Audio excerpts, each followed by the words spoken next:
Why does flying in gaming suck?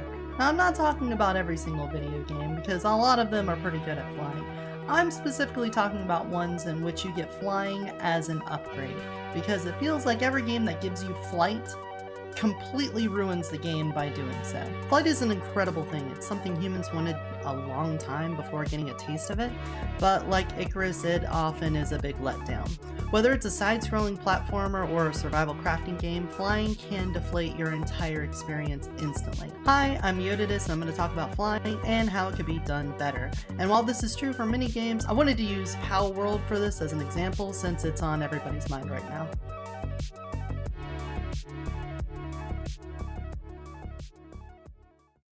Flying allows for movement to be almost entirely unimpeded, which is the main problem. I missed the part where that's my problem. Once a player has flight, every other mode of movement is trivialized.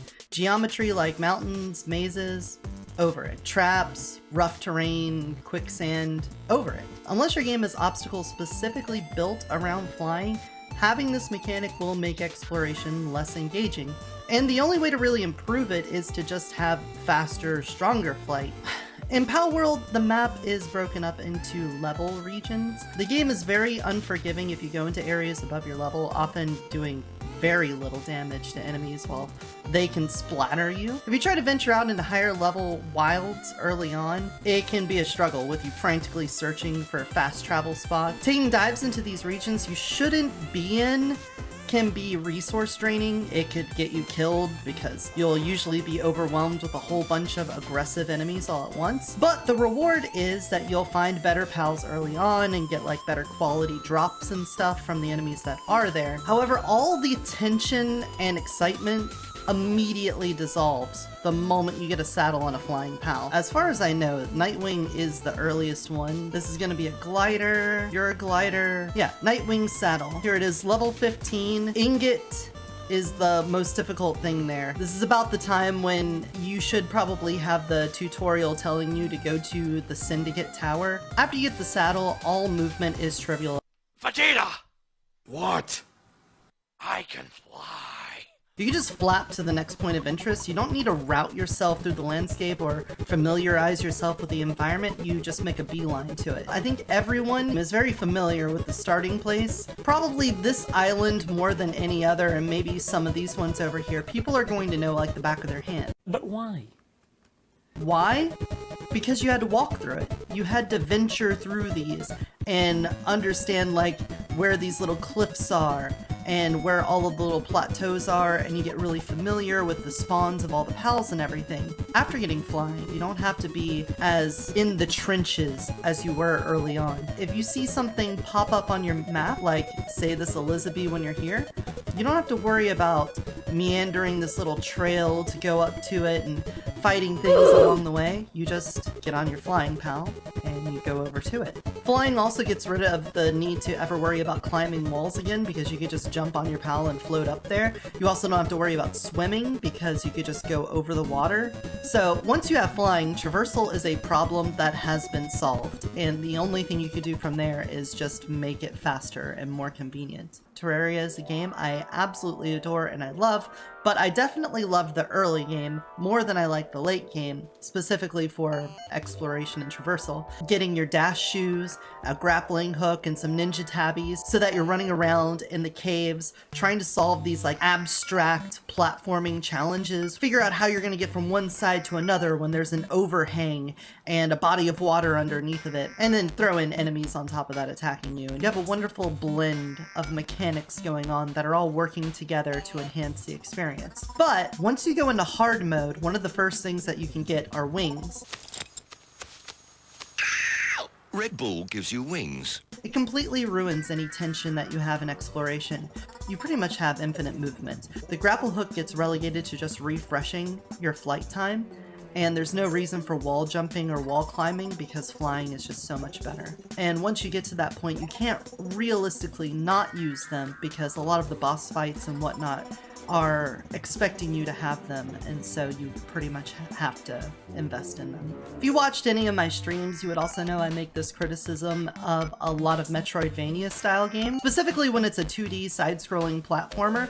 When you get the double jump, to me, says a lot about the developer and how I can expect their level design to be really inspired or witty. And you have to recognize, double jump is essentially just a way to give a player an on-command platform.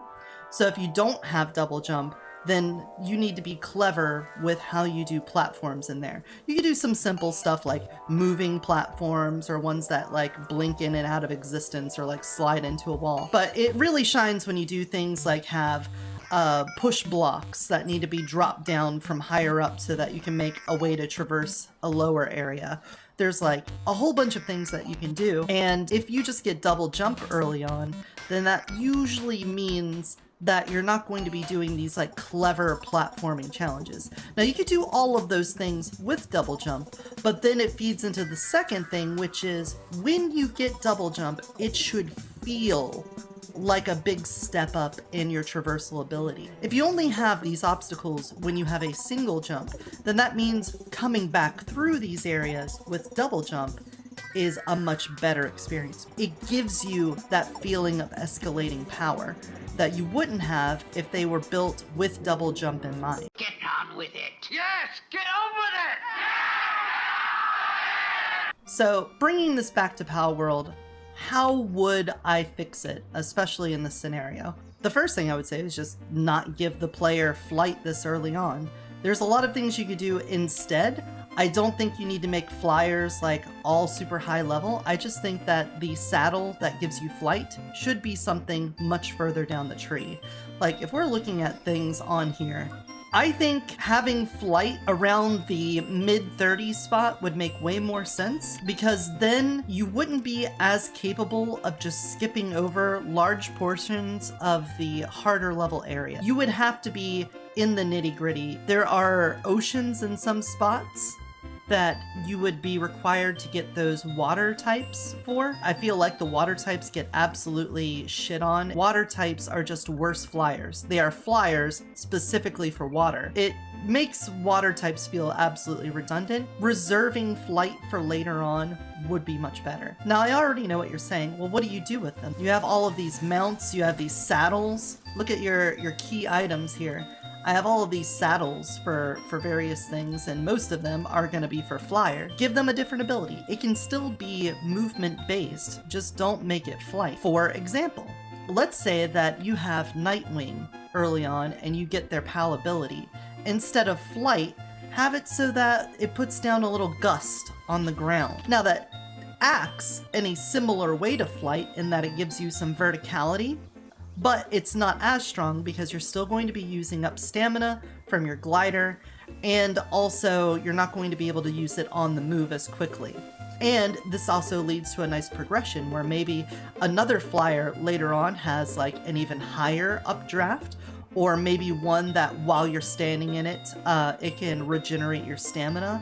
Something like that, so that there are ways to build upon it other than just faster flying. Something else to consider, instead of having PALs for flying or even using the glider, we have this grapple hook thing. The grapple hook is pretty neat. What you could do is have a PAL ability that has it float out in front of you so that you can grapple to it and swing from it. I feel like the grapple, even though you can use it for some pretty slick movement in places, is ultimately kind of overshadowed as soon as you get flying. Climbing too. Why would you ever want to climb after you get flying? Climbing is so slow, it drains stamina, and if you don't get to the top in time, then you're going to take a massive amount of fall damage when you come back down.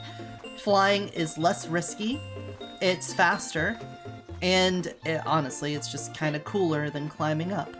So here I am. Oh, I didn't make it up to the top. Well, I didn't make it up to the top. Oh, ow. Now I took a big hit. Well, why would I ever do that when I can just do this? Go so much faster and immediately get up here, no problem, lickety split. Make it so that there's some pals that increase your climbing. Maybe there's one that gives you infinite climbing stamina. Maybe move really, really fast while climbing. You don't have to look at it just from the perspective of nerfing flight. Let's say there's environmental ways of getting around. Look at all of these little spikes. When you don't have flying, getting out to these little vistas and being able to jump from them and glide around is really cool. It's a nice way to see points of interest that you want to go to and then have a launching point to get to them. Just have more of that kind of stuff. Have lifts, have zip lines. I think it'd be way more interesting if you had, like, for this entire island, only 2 waypoints on it. But then you had other things out there that you could use to move more quickly between them. Say there was a zip line going from here down to the shore, or what if there was like a wind gust going through the volcano that if you were using a glider, it could push you through and help you navigate through it much faster.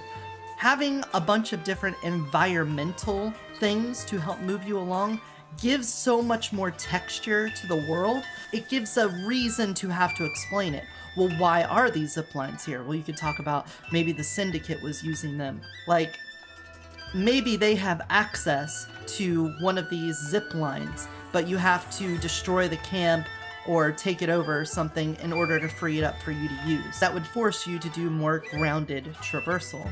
Another thing to consider, give more obstacles in flight. Pals don't really fly as high as players do. They will fly about as high as the treetops are, and that's about it. If they could put some more enemies that would attack you while flying, that could create something interesting, because using moves while mounted will drain their stamina. Look at this. Aqua Burst. It's gonna drain some of my stamina. So doing in-air combat could be a way to reduce the effectiveness of flying. I would love to see maybe a section of the map completely zoned out to flyers because there's anti-air missiles on it. Let's say the Syndicate or the Free Pal Alliance over here had like a base with a huge SAM site on it. And if you fly over this island, you have a bunch of homing missiles that automatically lock onto you if you're so far off the ground. Before you can traverse over this airspace, you would have to go on foot there and destroy those SAM sites so that you could then use flying in this area. Being able to block it off like that could be fun. So even though you get flying early on, you would still be restricted to only flying in the comfort of this area until you could slip in under these airspaces and go to the SAM sites. One last suggestion I want to throw out there, it doesn't only apply to flying, but I would really love to see some like hazardous weather conditions. Imagine having like a thunderstorm roll in and you had to get off of your flyer because if you were in the thunder clouds, it would deal damage to you or something like that. I think this would be cool not only for the purposes of limiting the OP-ness of flight, but it could introduce some fun things for the more base building aspect of it. Having water come in could water your crops for you, but maybe deteriorate some of the durability on your wooden structures.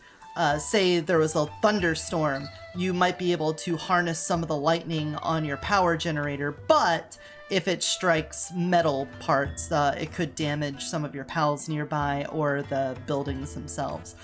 Blizzard could roll in and make it so that your pal's stamina while flying drops dramatically so that it's only useful for a couple of seconds. And that's the thing I would really not want to drive home here. This isn't about flying is bad.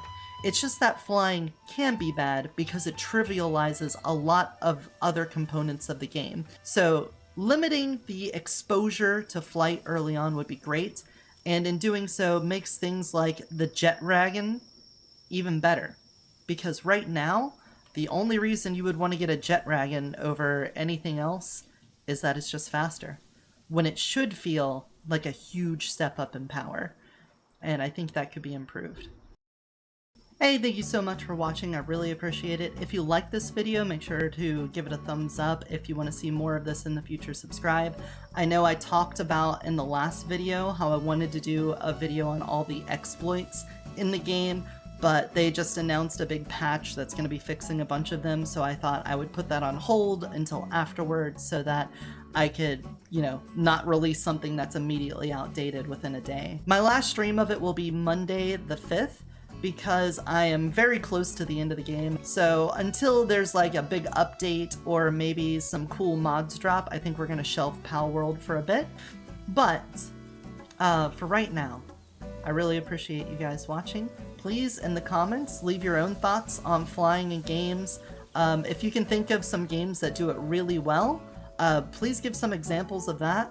I'm sure if I sat here and thought about it for a long time, I could think of a few that did flight really well, but I just keep thinking of examples where flight just ended up ruining the game. But I'm just dragging this out now. As always, remember to take care of yourself and take care of those around you.